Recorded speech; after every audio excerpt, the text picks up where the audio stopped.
Why is innovation important today is a critical question. It's always been important. No economy has ever been lifted. It's especially important today because we live in a time of exceptional change. The evidence is quite clear, not only that we live in one of the most exceptional change in the history of our species, but that change today is accelerating, not slowing down.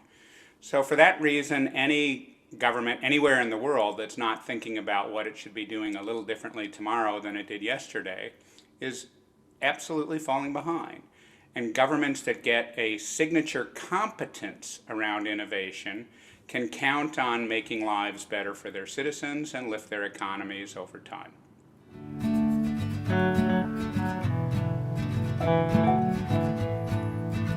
One of the most important recent historic successes has been the development of the COVID vaccines.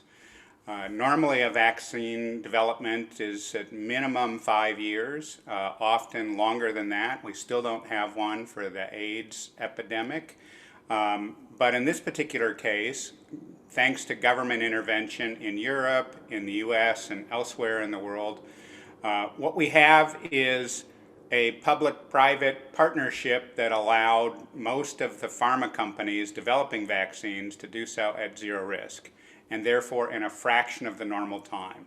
Normally you started out very carefully, taking an awful lot of risk inside of a company, and then you de-risk it over time. So that's a recent example where the time was compressed to less than a year compared to a global norm of about 5 years. And that's largely because governments saw the scale, the scope, and the economic calamity imposed by this catastrophe. But there are many, many examples of such innovations, such as highway systems or railroad systems or the internet itself, where switched-on governments saw how a careful investment in changes at a national or state level would accelerate progress and make it easier for people to have a better life.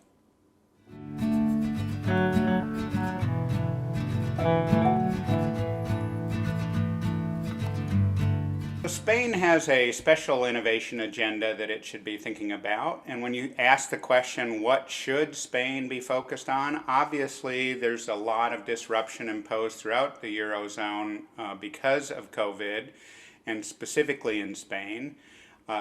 One of the things that the Future Trends Forum wants to focus on deeply is the future of work and how we can restart the way we work in ways that are broadly new and really exciting and create new opportunities for young people, for middle class, lower middle class, and to reinvigorate the economy much faster than it otherwise would occur. But there are knock-on effects, so the ability to restart education in the right ways, or to enliven the tourism trade, to get us back to having the fun that Spain is famous for, whether in football or in restaurants or in travel and tourism. These are the things that we're all eager to do, the ability to innovate our way into those questions, those choices, and those strategies, so that not only is it actually safe to do those things, but that people the world over, whether they're Spanish citizens or people that are eager to visit Spain again, are able to see Spain as one of the switched-on countries that's making it safe for people to engage with one another again.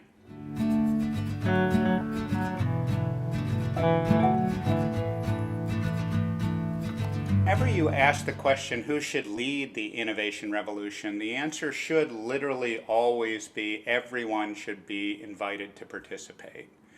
It never works well to have a small group of elite, anointed people be the innovators and everyone else gets to practice business as usual. It's way more exciting, way more interesting to invite people to participate in change, to give them the sense that when they try something new, they're likely to succeed instead of fail, which requires careful tradecraft, and specifically to count on, wherever possible, young people in the body politic to get engaged in their schools, in their clubs, in their after-school activities, and in their entrepreneurial hopes for a better future.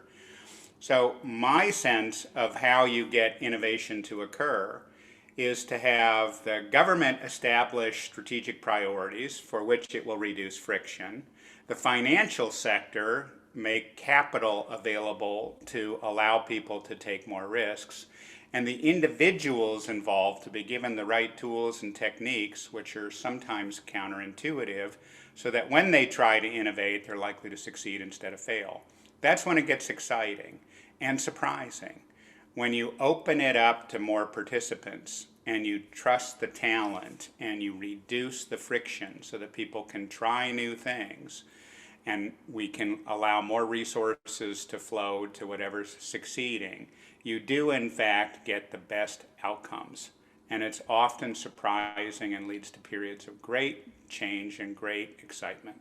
Recently, over the last 9 weeks, I've been privileged to work with a consortium of the best farmers, the best Maori original citizens of New Zealand, and government leaders, plus individuals from some of the most respected companies there. And what we've been working to do is to create the first ever platform in the world that can drive agriculture to net negative carbon footprint, what's called regenerative agriculture.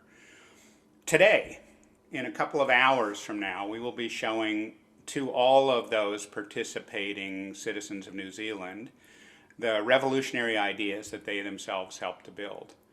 It's a profound combination of world-class innovation methods combined with co-construction from the best companies, the best government leaders, and finance experts. And today they will see the results of their own work.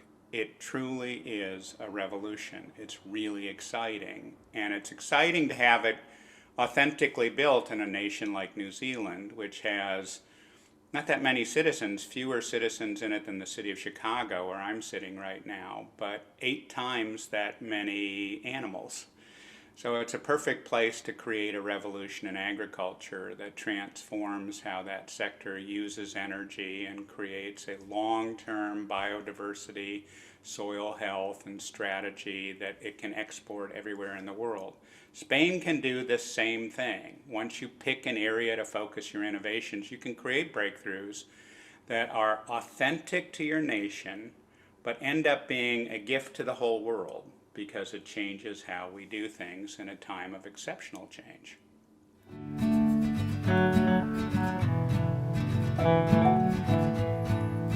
Whenever you try to foster a time of innovation, you always have to ask the question, where will the resources come from? How will people try something new? And the Bankinter Foundation, for a very long time in the nation of Spain, has taken the lead in creating a sense of possibilities and backing that up with a commitment to venture capital, a commitment to strategic development, and an ability to think differently about sectors in change.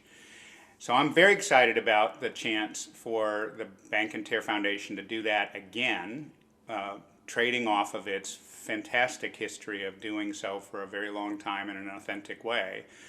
And to do it with even more innovation, more zeal, and more commitment to change than ever before. I see that as powering a revolution in small and medium-sized enterprises, in family businesses, and in critical sectors like education and the work environment to create more opportunities for everybody in Spain.